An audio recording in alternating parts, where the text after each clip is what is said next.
c'est parti. Alors merci d'être venu pour ce temps d'enseignement qui va être filmé grâce à Michel, merci à toi, qui permettra comme ça aux paroissiens qui le désirent aussi de pouvoir en profiter. C'est quand même plus agréable de parler avec des gens, donc merci à vous d'être venus.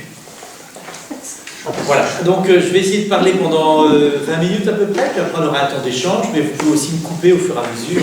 Bon, j'ai prévu un petit enseignement quand même au départ. Donc c'est sur le sacrement du pardon, qu'on appelle aussi le sacrement de la pénitence, ou encore le sacrement de la réconciliation. On ne sait pas trop comment l'appeler. Enfin, c'est un des 7 sacrements. Bon, voilà. Alors, souvenez-vous, depuis le début de l'année, on essaye de faire des enseignements une fois par mois à peu près, et qui sont aussi reliés au rapport de la SIAZ de septembre. Le fameux rapport Sauvé, vous savez, sur les abus. Et on a essayé de prendre des thèmes à chaque fois qui permettent aussi de continuer à explorer un petit peu ces recommandations qui nous ont été faites. Et justement, dans ces recommandations, par rapport au sacrement du pardon, il y a des choses qui sont dites et qui sont intéressantes à entendre. Faire la distinction avec l'accompagnement spirituel, je vais y revenir. Bien préciser les choses autour de l'absolution, et puis des questions autour du secret. Donc ça, c'est des recommandations de la SIAZ qui en parlent. Donc, du coup, je vais essayer d'en parler, mais peut-être d'abord pour commencer une introduction, resituer ce sacrement.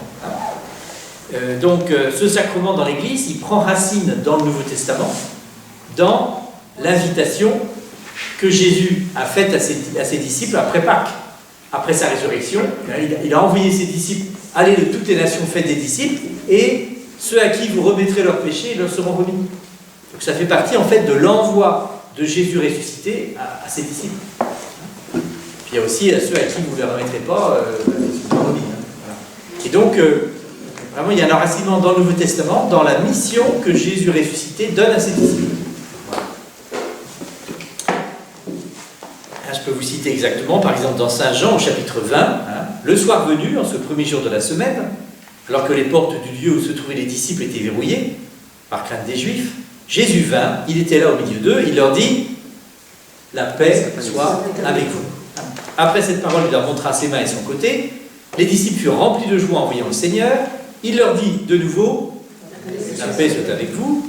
De même que le Père m'a envoyé, moi aussi je vous envoie. Ayant ainsi parlé, il souffla sur eux et leur dit « Recevez l'Esprit Saint, à qui vous remettrez ses péchés, ils leur seront remis.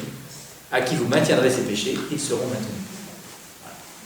Donc Saint Jean, chapitre 20, versets 19 à 23. Donc ça s'enracine dans la pratique de Jésus ressuscité et cet envoi à ses disciples. Alors, pourquoi un sacrement? Beaucoup de gens posent la question, pourquoi un sacrement? Est-ce que Dieu ne pardonne pas autrement? Bien sûr que si, Dieu n'arrête pas de nous pardonner. Il y a plein de moments où on demande pardon. Dans notre Père, pardonne-nous nos offenses, comme nous pardonnons. Voilà, pardonne-nous. Quand on dit notre Père avec notre cœur, bien sûr, pardonne-nous, Dieu répond à la demande. Au début de la messe, Seigneur, prends pitié, ô Christ, prends pitié, Seigneur, prends pitié. Bien sûr, c'est un temps pénitentiel. Et après, d'ailleurs, le prêtre dit que Dieu Tout-Puissant nous fasse miséricorde, qu'il nous pardonne nos péchés. Voilà, donc voilà. Donc il y a plein de moments. La prière personnelle, bien sûr, aussi, est un moment où on peut vivre ça. Les œuvres de miséricorde aussi, ce qu'on appelle les œuvres de miséricorde, c'est quand on fait du bien, on fait une œuvre de charité envers quelqu'un. Patrice, par exemple, a fait œuvre de charité en venant ce soir, on écoutait. Voilà, œuvre de charité. Et on dit que les œuvres de charité, ça couvre une multitude de péchés. Il y a l'Eucharistie aussi. Alors, après, tous les sacrements, on pourrait dire, mais l'Eucharistie, j'en ai parlé en disant justement que c'est notamment la prière pénitentielle dans l'Eucharistie. Le Seigneur prend pitié. Au moment de l'élévation, voilà, c'est pas directement. La rémission des péchés. Oui, alors voilà. Effectivement, on peut dire que l'Eucharistie aussi, effectivement, quand Jésus a pris le pain et le vin, pour la coupe, il a dit, buvez-en tous, etc. C'est la coupe pour la rémission des péchés, tout à fait. Voilà. Donc l'Eucharistie, bien sûr. Voilà. Tous les sacrements aussi, on pourrait dire, parce que le sacrement des malades relève et sauve des péchés. Le baptême, bien sûr, le baptême, il est pour la rémission des péchés. Donc voilà, tous les sacrements. Au funérailles, qui n'est pas un sacrement, on demande le pardon des péchés pour le défunt. Alors, oui, bien sûr aussi. Voilà, on pourrait dire que oui, donc c'est très large, très large. Mais il y a un sacrement, voilà, qui est un sacrement. Voilà. Donc en fait, si vous voulez, on pourrait dire le point d'orgue. On dit c'est diffusif. En langage théologique, c'est un peu compliqué. En fait, c'est un peu la matrice de tous les pardons qu'on peut recevoir autrement. Le sacrement du pardon. Voilà. Ce sacrement du pardon, il est le renouvellement de la grâce du baptême, en fait. Parce que c'est le baptême qui est pour la rémission des péchés. Et quand quelqu'un n'est pas baptisé, s'il vient pour le sacrement, on va lui dire « prépare-toi au baptême ». Il y a quelques jours, là, on a donc vécu des confessions avec des enfants là, sur Douvres. Il y a 2 enfants qui se sont présentés à moi en disant « je ne suis pas baptisé ». Je ne leur ai pas donné le sacrement du pardon. Je leur ai donné la bénédiction du Seigneur et puis on a parlé du baptême. Voilà, c'est le baptême d'abord. Hein. Et comme le baptême se donne une fois, mais pas plusieurs fois, c'est inscrit dans l'histoire de l'Église le fait que... Alors, il y a des gens, comme ils disaient, je peux recevoir qu'une fois le baptême, ils avaient tendance à retarder le baptême en disant si je pêche après, peut-être que je n'irai pas au paradis. Donc les gens attendaient d'être sur leur lit de mort pour être baptisés. Le problème, c'est que sur son lit de mort, on n'est pas sûr d'être baptisé à temps. Les risques. Donc en fait, l'Église a dit, faites-vous baptiser avant, tranquillement, et le sacrement du pardon, c'est le renouvellement du baptême, en fait. Voilà. Hein. Enfin, en gros, voilà un peu l'histoire. Je vais rapidement, hein. C'est caricatural, mais en gros, c'est ça. Voilà. Donc du coup, ce sacrement, il s'enracine dans le Nouveau Testament, et il est vraiment, en fait, un sacrement voilà, pour pardon des péchés. Alors, maintenant, parlons un petit peu des formes de ce sacrement. Il y a 2 formes. La forme communautaire et la forme individuelle. On connaissait autrefois beaucoup plus la forme individuelle parce que la forme communautaire avait disparu pendant des siècles. Hein. Bon. Alors, commençons par la forme communautaire.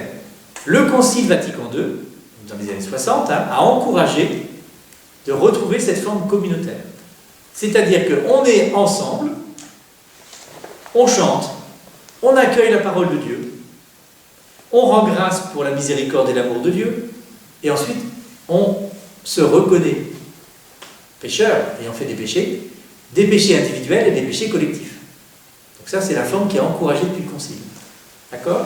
Le problème, c'est que cette forme communautaire, elle a été brouillée un peu parce qu'on s'est mis à développer dans les années 70-80 une forme communautaire avec absolution collective. C'est-à-dire que les gens ne faisaient plus la démarche individuelle, mais à la fin, on donnait l'absolution à tout le monde.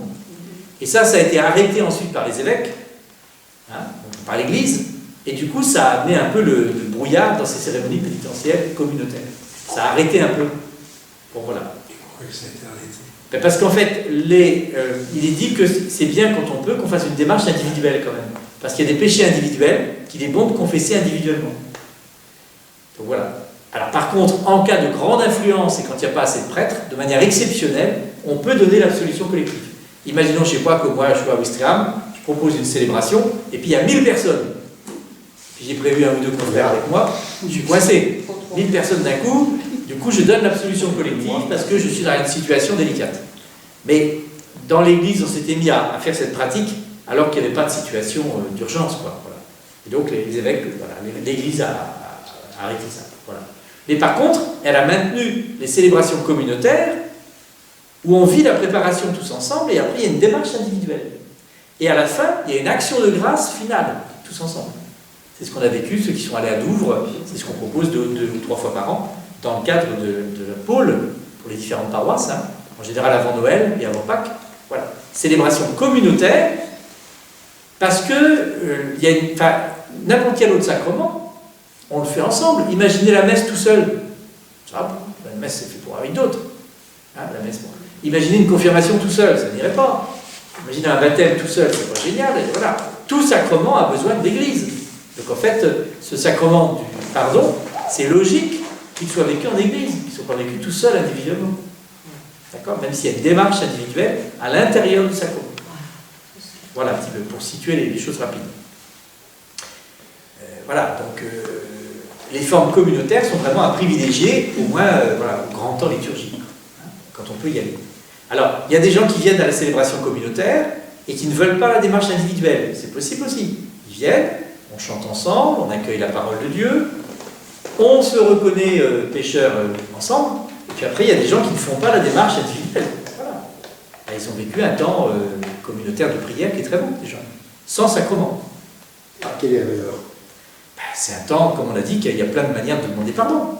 Voilà. Oui, c'est pas sacramentel. C'est comme quand tu vas à la messe et que tu communies pas. Oui. Voilà, on pourrait dire ça. Voilà. Après, bref, en tout cas, c'est sûr que c'est mieux quand on peut vivre le sacrement. Alors, forme communautaire. J'ai commencé par ça parce que c'est celle avec laquelle on a le plus de mal un peu. Et après, en fait, il y a la forme individuelle, qu'on connaît beaucoup plus, que beaucoup d'entre nous on a vécu et qu'on vit régulièrement. Bon. Alors, la forme individuelle, elle est assez mal vécue par beaucoup de gens. Ah, pourquoi? Parce que le rituel nous demande des choses et qu'on ne vit pas forcément. Hein. Alors, pour commencer, premier temps, on doit se mettre ensemble sous le regard de Dieu. Donc on n'est pas à 2, on est à 3. Je vais prendre Françoise, moi, et on va installer une petite table, ou une chaise, etc. On va mettre une icône, une Bible, une bougie, pour se dire on est ensemble devant le Seigneur. Ça, c'est capital. Beaucoup de gens viennent s'adresser au prêtre, mais non. On est ensemble, on s'accueille mutuellement, sous le regard de Dieu. Et on fait un signe de croix, voilà, pour démarrer. Hein. Alors bien sûr, il y a des formules, bénédiction de mon Père, parce que j'ai péché, bon voilà. En fait, c'est d'abord, le plus important, c'est de se mettre en présence de Dieu. Moi, j'oublie complètement le prêtre. Ben, c'est bien, ben, formidable. Très bien. Ça, c'est la première chose. Après, deuxième chose, il est bon que, quand on va se confesser, on se soit préparé à la lumière de la parole de Dieu. Et qu'on ait pris un passage de la Bible pour se préparer. Et ça, c'est pas toujours le cas pour beaucoup de gens. Hein? Comme tout sacrement, la parole de Dieu doit être présente. Et si possible, on s'est préparé avec le texte du jour, le texte du dimanche, ou un autre texte, et puis on vient avec, et on relit tout ou partie de ce petit texte. C'est bon de le relire. Alors si vous avez choisi l'enfant prodigue, c'est un peu long, on ne va pas tout relire, mais telle ou telle phrase qui vous a touché, faire référence à la parole de Dieu.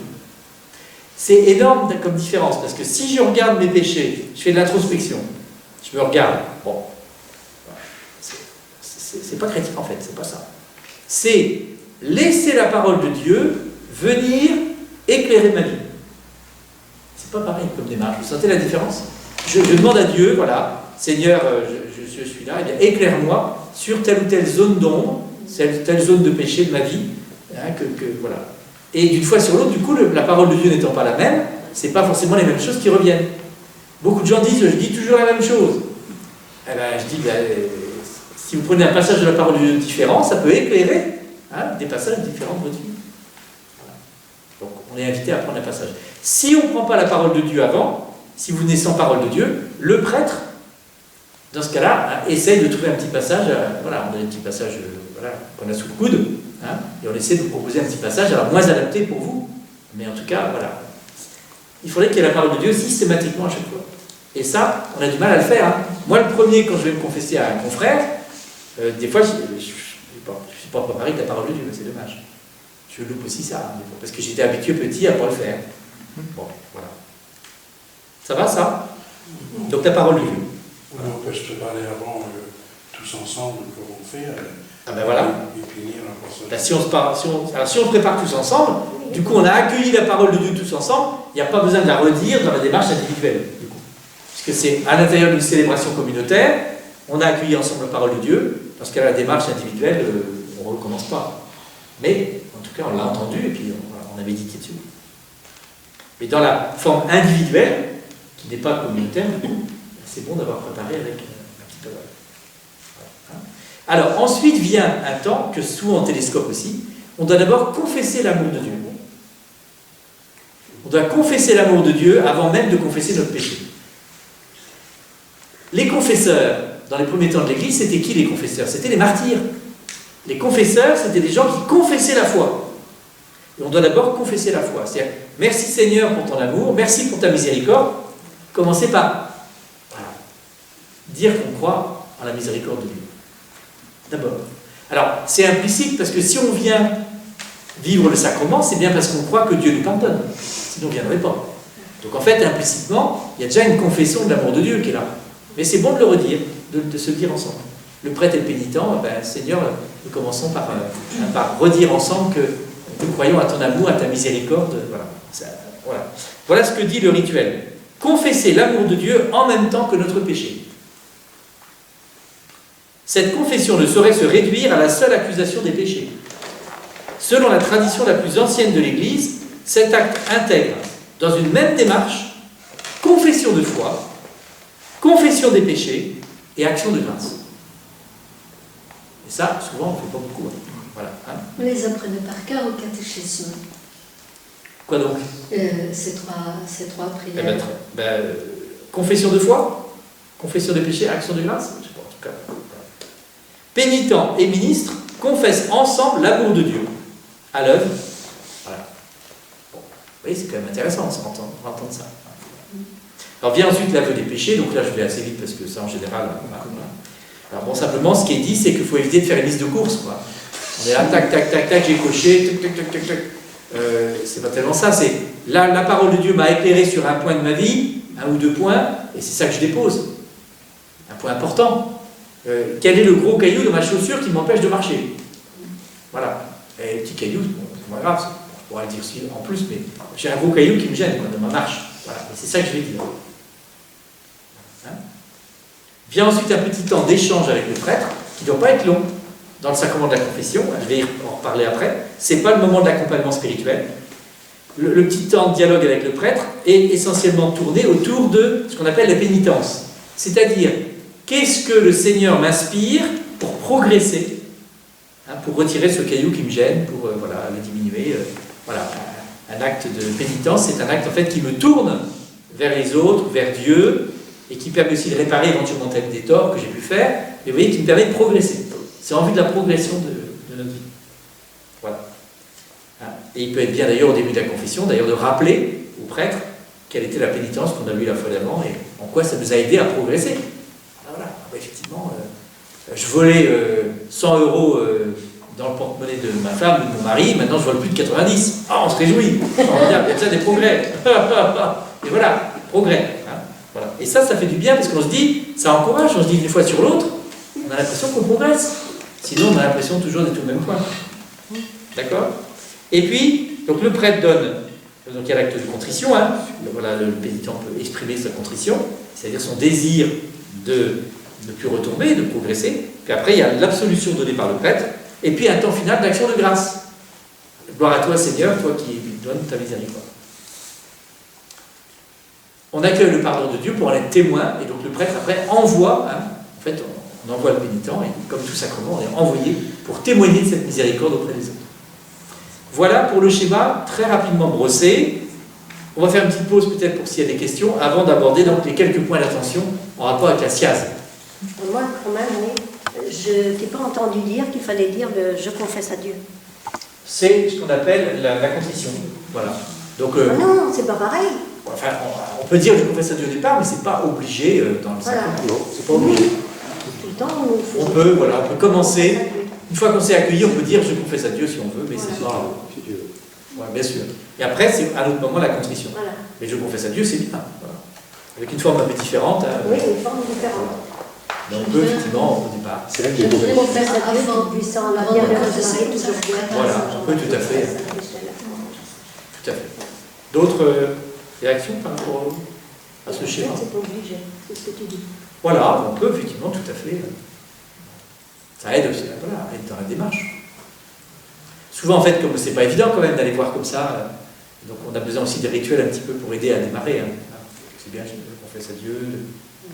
Et aussi, à quel rythme, normalement, on doit se confesser? Tous les 15 jours, Tous les jours. mois? Alors, Tous les jours. le principe régime, c'est que l'Église dit les péchés graves. Une fois l'an, tu confesseras pour Pâques. Voilà. Pour Pâques, les péchés graves. Donc après, c'est une question de vie spirituelle de chacun, quoi. On déconseille de faire trop souvent parce que ça amène de la culpabilisation. On est là sans arrêt. Voilà, c'est comme, on dit un rythme raisonnable parce que il ne s'agit pas de se culpabiliser. Encore une fois, il y a plein d'autres moments où on demande pardon et le Seigneur donne son pardon. Le sacrement en est un, mais voilà. Après, ça dépend de la vie spirituelle de chacun. Il y a des gens qui le vivent une fois par mois. Moi, je le vis une fois par mois. Mais voilà, il y a des gens qui le vivent moins.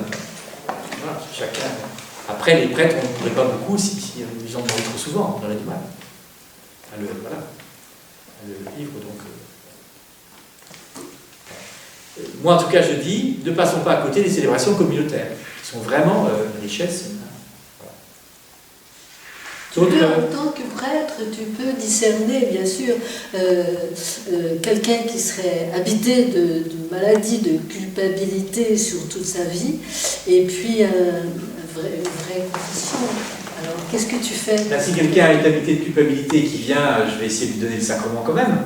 Ça va Mais leur en plaisir. l'invitant à se déculpabiliser, justement. Hein. Oui. Ce sacrement peut aider aussi. Parce que si on met en valeur l'amour de Dieu, la miséricorde de Dieu, ça déculpabilise. C'est pas de l'introspection. Encore une fois, c'est pas je me regarde et dans ma coupe, c'est pas ça. C'est je laisse Dieu me regarder. Et le regard de Dieu, c'est un regard de miséricorde qui me libère de ma culpabilité, en théorie. Je pense se passe que bien. ce qui arrête beaucoup de gens, c'est un peu le respect humain. Si tu veux, de se déshabiller devant quelqu'un, c'est toujours. Voilà, je crois que. On reste des habits devant Dieu. Oui, c'est ça. C'est pour ça qu'il y a des gens, ils ne s'adressent pas au prêtre, ils s'adressent à Dieu. C'est génial. Il y a des gens qui sont là, ils s'adressent au Seigneur. Tu disais, tu oublies le prêtre, c'est génial. C'est-à-dire que moi, quand je me confesse, je m'adresse au Seigneur. Il y a des gens qui s'adressent au prêtre. C'est des habitudes, hein. Bon, on ne va pas trop bousculer, mais l'idéal, c'est de s'adresser au Seigneur. Voilà. C'est devant le Seigneur qu'on est. Et le prêtre est là comme témoin de la miséricorde, et il va donner au nom du Seigneur le pardon. Mais il est avant tout témoin. Et il est fait des péchés comme nous tous, quoi, chacun. Je pense à un prêtre qui nous avait dit avant une messe qu'il fallait aussi une certaine discrétion en confessant ses péchés, parce qu'il y avait des gens qui déballaient des choses infiniment délicates, secrètes, etc. Ah bah oui, il faut respecter le prêtre aussi, parce qu'il est un être humain, il ne faut pas non plus... Voilà, Voilà. bien sûr, bien sûr. Et il avait dit Bien des sûr. trucs... Voilà. On fait une distinction entre ce qu'on cache dans la confession par respect pour le prêtre, parce qu'on ne va pas lui balancer ça, Oui. ou parce qu'on veut le cacher par rapport au Seigneur. Voilà, c'est très différent. Mais il y a des choses, effectivement, on va rester délicat, voilà, respectueux, enfin, voilà, le prêtre, on va pas tout lui déballer. Il y a des gens aussi, ils n'arrêtent pas de parler, etc. C'est très long, il faut aussi être assez sobre. Voilà. C'est pas le moment pour s'épancher, sauf si c'est un sacrement exceptionnel, une personne qui ne s'est pas confessée depuis 30 ans, là on va prendre le temps, peut-être, conversion, voilà, donc on prendra le temps. Mais sinon, il y a des gens qui aiment bien se dire, c'est pas le lieu pour se dire. Hein. C'est pas le psy. Même le psy, au bout d'une demi-heure, il dit, pour le prochain rendez-vous. Voilà. Là, c'est gratos. Voilà. C'est important. Je suis surpris sur toutes les étapes que tu viens de décrire, la lecture de la parole, l'envoi, etc. En fait, on les pratique rarement. Enfin, on n'a pas de... Même quand on était petit et qu'on allait donc se confesser, on nous a pas appris ça, quoi. Et il n'y a pas... Souvent, on a des petits guides. On nous a appris, tu disais, Marie-France, les différents actes, voilà, par cœur, etc. On n'apprend pas le petit guide de la confession. Alors, on le voit rarement. Il existe, mais on pourrait diffuser davantage. Voilà, oui. Bien sûr. Il pourra être affiché sur les confessionnaux, quand il y en a. Oui, c'est vrai que... Mais souvent, il y a des papiers, comment se confesser quand... Oui, voilà. Hein, souvent, il y a des choses au début de l'Église. Ce qui est vraiment le cœur, c'est la parole de Dieu, en fait. Oui, moi je Vraiment. trouve, et c'est efficace en plus. C'est pour ça que les célébrations communautaires ont remis à l'honneur la parole de Dieu. Alors avant le concile, toi tu as dû apprendre petit avant le concile, il n'y avait pas justement peut-être cette parole de Dieu qui était assez mise en valeur. C'est une des chances du concile Vatican II d'avoir remis à l'honneur la parole de Dieu. Oui, parce que je crois que ça a été très mal compris dans le passé, Ouais. la hallucination. Moi, tu l'as tout dit. Ben oui, mais c'est vrai. Moi, ce que je retiens d'important, je pense que la confession, c'est l'aboutissement du vécu qu'on a avec l'amour de Dieu. Oui, tout à fait. Et je pense que si on vit chaque jour l'amour de Dieu, miséricordieux, accompagné, je pense que le sacrement de réconciliation est l'aboutissement de ça. Parce qu'en plus, quand on vit l'amour de Dieu, on fait quand même chaque journée un peu ce qu'on a vécu en couple, avec les amis. Donc, la confession est un peu l'aboutissement. On se dit, tu sais, merci, pardon, s'il te plaît, tous les jours. Et si on fait un petit peu, chaque journée, un peu le bilan de sa journée humainement, spirituellement, la confession est presque l'aboutissement de ça. Oui, oui. Alors elle est à la fois l'aboutissement, puis elle est aussi pour la source. La source, oui. La source au fond de ce pardon qu'on va vivre tous les jours. Oui. Voilà. Bien sûr, quand tu es en couple, tu ne demandes pardon à Pardon, Patricia ou Patricia oui. te demande pardon, Oui. mais voilà, le pardon est donné et reçu. Même avec Voilà, les frères. entre nous, bien sûr, et puis aussi avec Dieu. Quoi. Il y a deux dimensions, il y a avec l'autre et puis avec Dieu, et puis avec soi-même. Parce que là, il ne faut quand même pas oublier que la confession, c'est un sacrement. Hein. Exactement. Voilà. Mais il y a beaucoup de ce qu'on appelle les sacramentaux, il y a beaucoup de moments dans notre vie où on accueille le pardon du Seigneur, on demande pardon au Seigneur, voilà. Mais ce sacrement est source, au fond, de tous ces moments. Le sacrement, c'est très fort. Tous les sacrements Voilà. sont très forts. Quand on était enfant, enfin je suis pas toute jeune, c'était la crainte de Dieu, la peur de Dieu, c'était terrible. Et maintenant, la façon dont ça fonctionne, c'est un vrai bonheur par rapport à ça. Oui. On ressort de la rencontre avec la prêtre, on ressort, on a reçu de l'amour, on sait. Et on confesse, c'est-à-dire que on confesse, on en témoigne en même temps. C'est-à-dire que quand des gens viennent vivre le sacrement, je les remercie en disant, mais grâce à vous, enfin, vous témoignez de l'amour de Dieu parce que vous venez le recevoir. Donc, ça veut dire que vous y croyez. Donc, ça nous aide à croire que d'en voir d'autres qui vivent la démarche. On se dit, mais oui, on est témoin en fait. En le vivant, on est témoin pour les autres. C'est pour ça que c'est très fort quand on est plusieurs, parce qu'on y va plus facilement, quoi. Quand on est en célébration communautaire, on s'encourage. On est là, 40, 50, les uns y vont, ça pousse un peu les autres à y aller, et c'est beaucoup plus facile que de vivre de manière individuelle. Voilà, je trouve. Il y a encore beaucoup de gens qui ne veulent pas aller à la confession. Ben oui, mais voilà. Alors que c'est un moment de joie. Après, voilà, bon, c'est vrai que c'est des gens qui l'ont mal vécu aussi. Alors, peut-être maintenant quelques petits points d'attention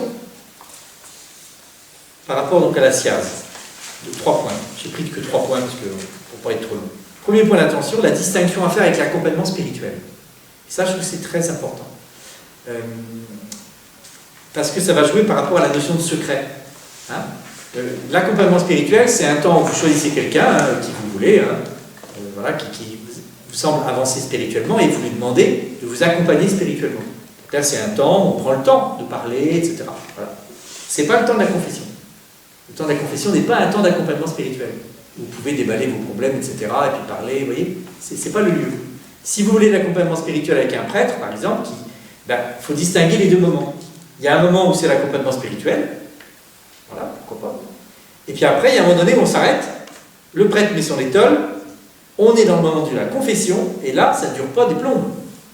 Moi, que je me confesse auprès d'un prêtre, qui est aussi mon accompagnateur spirituel, on distingue toujours les deux temps. En disant, c'est pas pareil, vous voyez.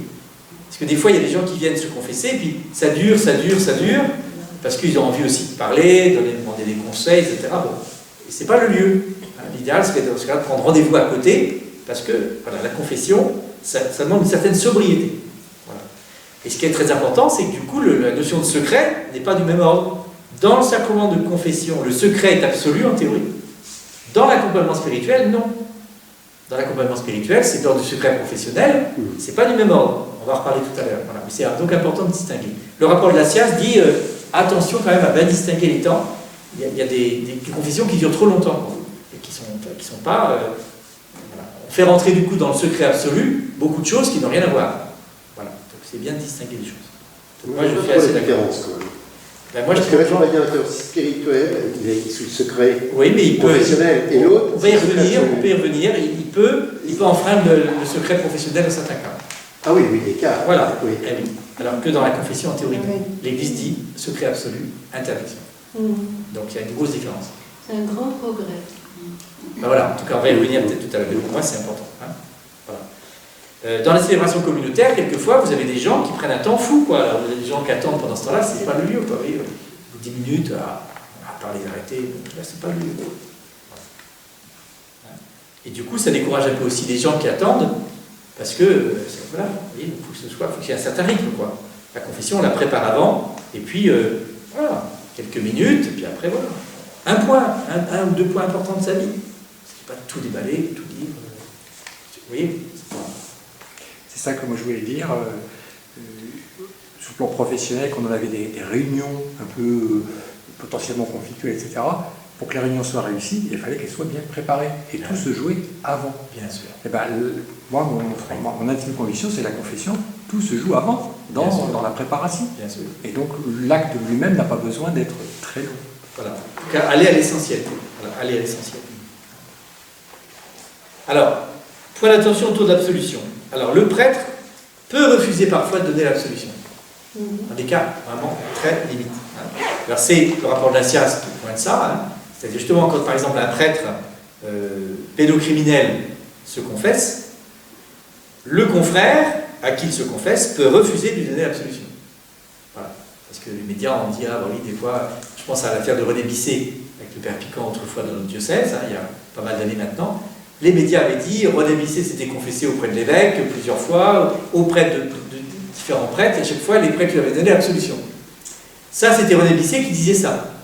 Et les médias avaient relayé. C'était faux le fait qu'il puisse se confesser à l'évêque, parce qu'un prêtre ne se confesse jamais à son supérieur. Donc un prêtre n'a pas l'autorisation de se confesser auprès de son évêque. C'est interdit. Parce qu'il a une autorité hiérarchique, pastorale, et il faut qu'il reste libre. D'un côté comme de l'autre d'ailleurs. Donc un prêtre n'a pas le droit de se confesser à son évêque, première chose. Deuxième chose, si des confrères prêtres donnent la solution à un prêtre qui fait des actes graves, par ailleurs, c'est souvent parce qu'il ne l'a pas exprimé en fait. Et c'est sûrement ce qui s'est passé. Pour ce prêtre-là qui disait ça, les prêtres lui donnaient l'absolution parce qu'ils ne savaient pas ce qu'il faisait, parce qu'ils ne le disaient pas. C'est le problème d'ailleurs des pédocriminels, souvent c'est qu'ils sont dans le déni. Ils ne disent pas ce qu'ils font. Voilà. Bon. Et encore une fois, si quelqu'un se confesse et dit quelque chose vraiment de très grave, le prêtre peut dire « je ne te donne pas l'absolution, va d'abord te dénoncer ». Et après, on verra. Mais d'abord, va te dénoncer. Parce qu'il faut qu'il y ait la contrition. Ce qu'on appelle la contrition, c'est le désir de réparer les torts causés, si c'est possible.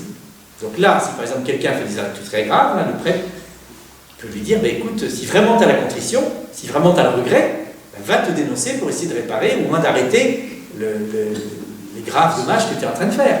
Voilà. Et si vraiment il a la contrition, il ira. Or, la plupart du temps, un pédocriminel, il ne va pas avoir la contrition. Et donc, a priori, il n'ira pas se confesser. Dans ce cas, voilà, c'est pour expliquer un petit peu les choses. Hein. La seule chose, c'est qu'on peut refuser, on peut différer l'absolution en disant, écoute, tu n'es pas dans les conditions où je peux, en conscience, te donner l'absolution.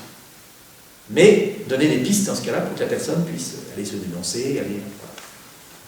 Donc ça, c'est un point que pointe justement le rapport de la SIAZ, quoi. Le rapport à l'absolution. C'est nouveau, ça. C'est depuis la SIAD. Parce qu'on a vu tant de films. Oui, mais les films ne disent pas les trucs vrais. C'est-à-dire que le fait que le prêtre puisse refuser l'absolution, c'est la tradition, c'est pas nouveau. Par contre, ça ne se sait pas. Parce que voilà, on ne va pas le tirer sur les toits, mais c'est vrai que ça nous permet en conscience, tout des fois, de dire à la personne, écoute, va d'abord, voilà. Si vraiment tu as la contrition, ton désir de réparer, mets-le en œuvre. Voilà. Et dans ce cas-là, c'est ce qu'on appelle la pénitence. Hein. Vis d'abord la pénitence, et après, tu viendras recevoir l'absolution. Voilà. On peut différer dans le temps. Voilà. Troisième petit point que pointe la SIAZ, puis je vais m'arrêter là, on va échanger après, hein, c'est pour l'attention autour du secret, justement. Donc Marc, déjà, tu as un petit peu développé ça, en disant, il ne fait pas grande différence entre l'accompagnement spirituel et la confession. Alors, la question la plus délicate, qui revient évidemment dans les médias, qui est revenue, c'était, est-ce qu'on peut, dans certains cas, lever le secret de la confession? Du côté de l'Église, c'est un secret absolu. C'est-à-dire qu'on n'a pas le droit, sinon, si on le fait, on peut être même relevé de notre ministère de prêtre. Donc ça rigole pas. Hein, voilà, c'est vraiment bon. Voilà. Mais par contre, pour moi, c'est un cas d'école qui ne se pose quasiment jamais.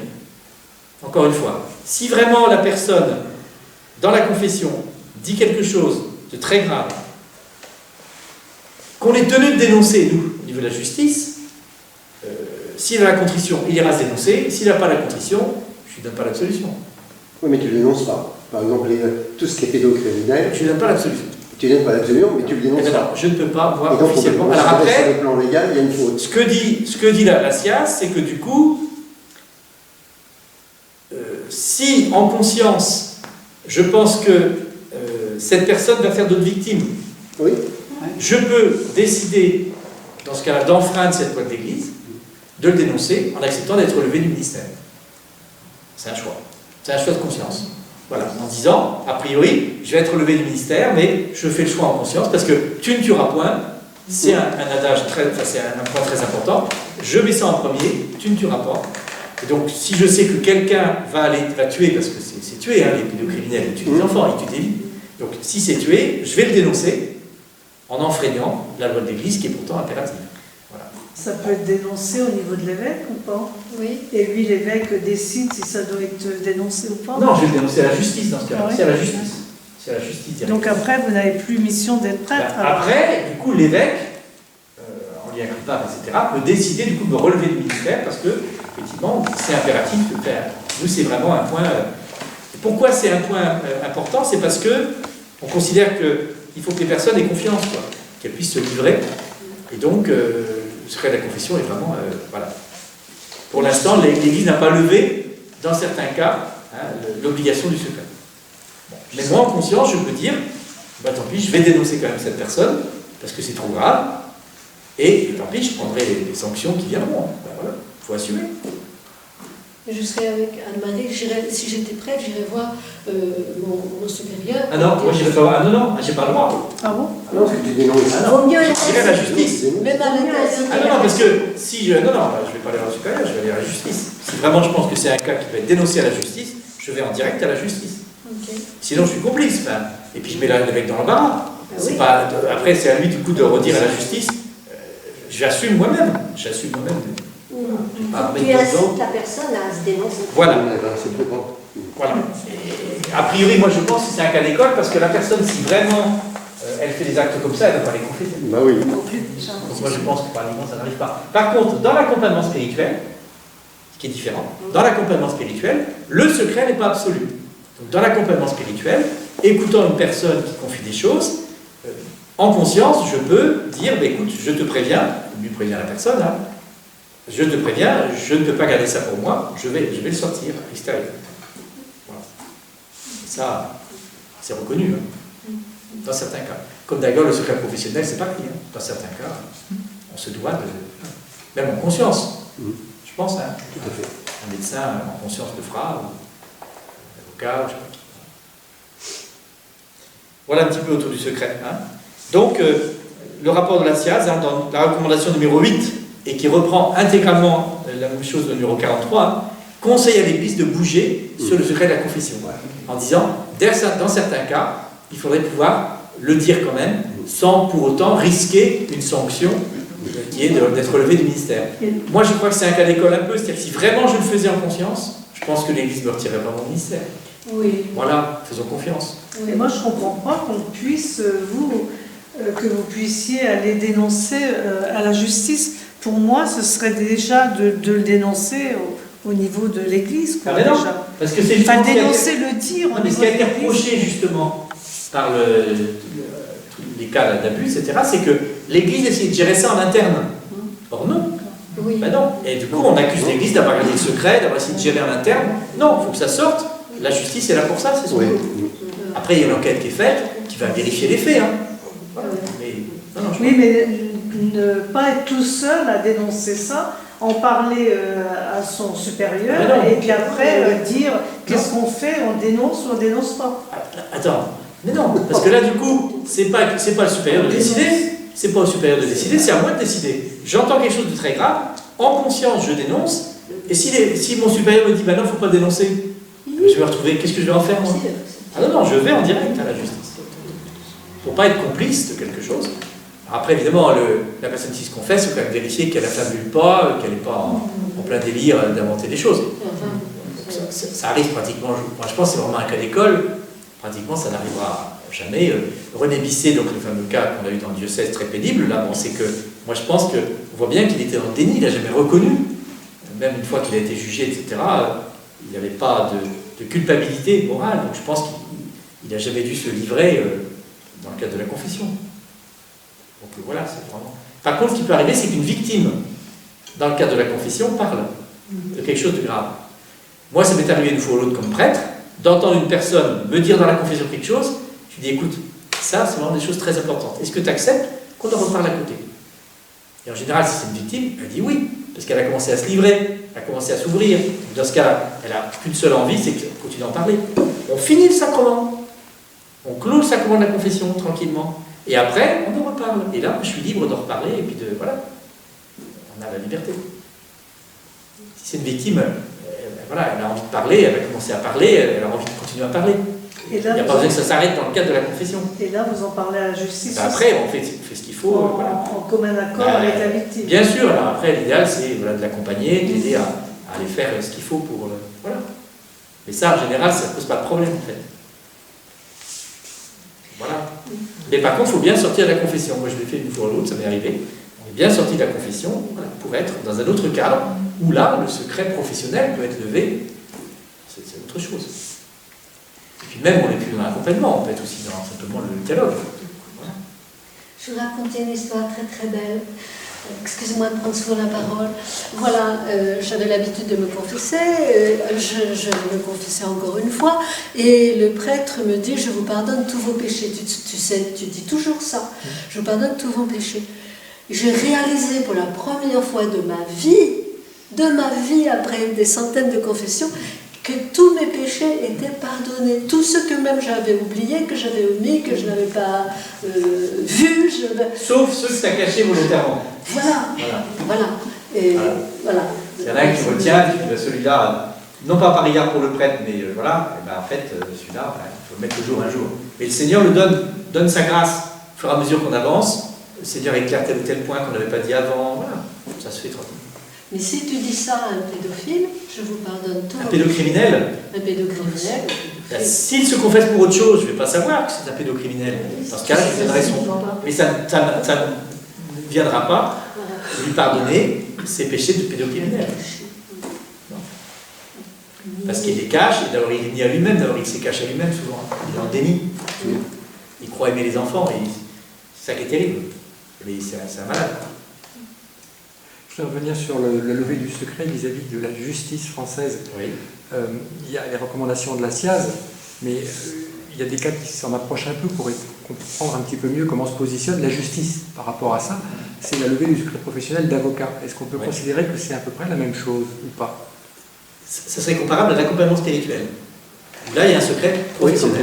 Mais pas la confession. Pour l'Église, c'est encore plus strict. C'est encore plus fort que le secret de l'avocat. Du côté de l'Église.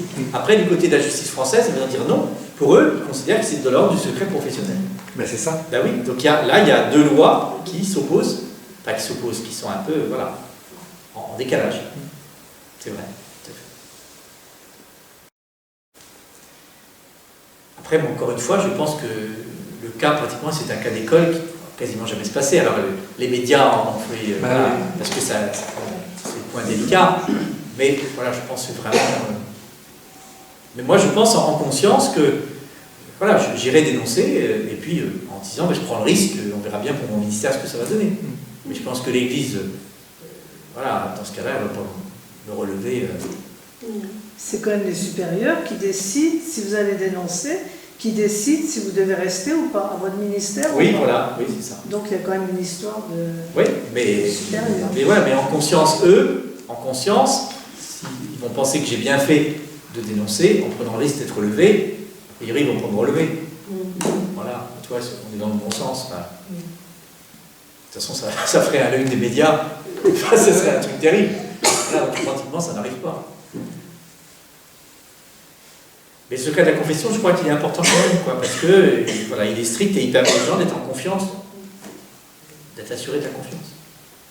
Et probablement que le rapport de la dans le recensement un petit peu des abus, il y a eu très peu de cas, pratiquement 0 de cas où ça aurait été avoué pendant la confession. Voilà. Parce qu'a été critiqué, c'est le fait que ça se savait de bouche à oreille, mais voilà, pas dans le cadre d'une confession. Exactement.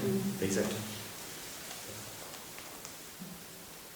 Le fait de ne pas, disons, pas du tout hors de l'église, quelqu'un sait, le voisin sait que les enfants, c'est un... Ça se dit, on n'en est pas sûr, mais voilà, ça se dit, voilà. C'est ça, en fait. Mais c'est un péché grave de ne pas le dire, de ne pas aller à la police. C'est-à-dire qu'il faut s'en être sûr, et voilà, donc des fois on a l'impression que c'est une rumeur qui circule, mais est-ce que c'est vrai, pas vrai? Chacun n'a que des petits éléments. C'est donc à la effectivement, police de faire la clarté. Voilà, c'est à la police de faire, quand on a raison quand même de penser qu'il vaut mieux dénoncer, puis il y a une enquête qui est faite, puis s'il n'y a rien, il y a rien. Mais, Moi, j'ai quelque chose sur le cœur par rapport aux pédophiles, c'est-à-dire quand on connaît un peu l'histoire de l'Église. Alors, on les appelle les pédocriminels, hein. Comment? C'est pédocriminel. Pédocriminel, voilà. On ne dit pas pédophile. On évite aujourd'hui de dire Alors, ça. quelle différence? La pédocriminel, c'est même que c'est un crime. Ben on sait que c'est un crime. Ça Les abus sur enfants, ce sont des crimes. Le pédophile, c'est quoi? Le problème de pédophile, c'est que philéo, ça veut dire aimer. Pédophile, celui qui aime les enfants. Oui. Donc le mot n'est pas bon. Les apôtres Voilà, on peut parler de pédocriminel. Officiellement, c'est ça qu'on... Moi aussi, j'aime les enfants, mais je suis pas pédophile. Exactement. C'est pour ça que même le mot n'était pas très bon. Donc il a été changé. Ok. Alors, par rapport aux prêtres, par rapport aux gens pédocriminels, on ne va pas dire les prêtres pour sortir du problème. Hein. Tout.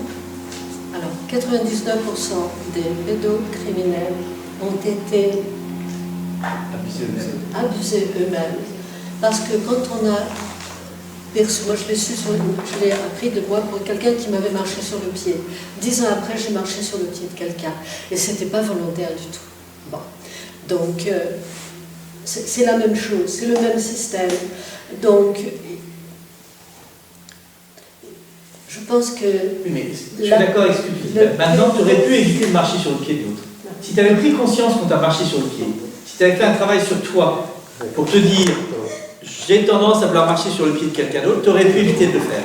Non mais, on dit que la prise de conscience est énorme. C'est-à-dire que les gens qui ont été abusés étant enfants sont les victimes, on est bien d'accord, oui. Au départ. Ensuite, une fois adultes, ils peuvent faire un chemin pour justement éviter de reproduire. Tu reproduis quand tu n'es pas conscient et que finalement tu n'as pas fait le travail sur toi pour essayer d'éviter ça. Voilà. Donc c'est pas un enchaînement obligé. Oui, je suis d'accord. D'accord, donc voilà, donc après, ta responsabilité, c'est toi, tu as été victime, ok, mais toi, qu'est-ce que tu en fais aujourd'hui? Comment tu fais pour voilà, regarder ça en face et puis essayer d'aller mieux pour éviter de reproduire? Je ne pense qu'au pardon de ces prêtres, je suis malheureuse pour eux. Je veux dire qu'à l'époque, il y a 100 ans, on n'allait pas faire ce travail psychologique ni rien, c'est garder secret, des gens le savaient, etc. C'était couvert. C'est aujourd'hui que ça sort comme ça, ça pétille, tu vois. Donc, parce qu'on a conscience de la gravité des actes, qu'autrefois, je pense qu'on n'avait pas conscience que c'était aussi grave que ça. Aussi grave que ça, et puis c'était accepté, c'était comme ça. C'était comme ça. Voilà. Je m'excuse, mais c'est très très douloureux pour moi. Dans les familles, etc., c'est comme ça. Il y avait malheureusement aussi beaucoup de cas dans les familles ou autres, hein, et puis exactement. Il n'y avait pas les moyens qu'on a aujourd'hui, mais voilà, on vit aujourd'hui, et donc c'est important de prendre les moyens d'aller vivre. Oui. Je peux demander pardon pour les péchés passés dans le siècle passé. Jean-Paul II a demandé pardon aux Juifs. Mais le pardon n'exclut pas la réparation, etc., et aussi la sanction par la justice. Voilà, le pardon est une chose, et le fait d'être sanctionné par la justice est autre chose, ça va ensemble. L'un n'exclut pas l'autre. Très important ça. Ah oui. C'est pour ça qu'il ne faut pas que ça reste interne à l'Église. Les sanctions internes à l'Église, le pardon, etc., non, ça ne suffit pas. Il faut que la justice s'en saisisse et fasse aussi un travail de justice à côté. On a reproché à l'Église de se faire juge finalement. Voilà. Et voilà, tout à fait. De vouloir gérer en interne, alors que en fait... Et ça fait des dégâts, parce que du coup, il y a des pédocriminels qui ont continué pendant des années et des années, et faire donc d'autres victimes. Donc là, on est complice de ça, du coup. C'est grave. Mais au niveau de l'Église, ça n'a jamais été travaillé, entre guillemets, ce problème n'a jamais été... Si, justement, suite au rapport de la SIAZ, les évêques de France, en France, mais ailleurs aussi dans le monde, travaillent justement voilà, sur ces questions-là. Il y a des commissions qui sont au travail pour justement essayer de tenir compte des recommandations. Alors les recommandations de la SIAZ ne sont pas, on n'est pas obligé de les prendre telles quelles, hein, mais en tout cas, c'est des recommandations, donc l'Église les étudie, bien sûr. C'est récent. Ben, le rapport de la SIAZ, il y a quelques mois. Hein, oui, c'est pour voilà, ça. Bien sûr. Et avant, non. Et donc, voilà, l'Église essaie de progresser. On n'est pas obligé forcément de tout accepter comme le dit la SIAZ, hein, c'est une proposition. Voilà. Mais en tout cas, c'est un point important. Voilà, autour du sacrement du pardon, peut-être quelques éléments. Bon. Merci de soulever cette question. Je ne sais pas si peut-être on va s'arrêter là, hein, c'est pas mal déjà. Voilà, sur des questions délicates, hein, mais importantes, quand même aussi. Hein.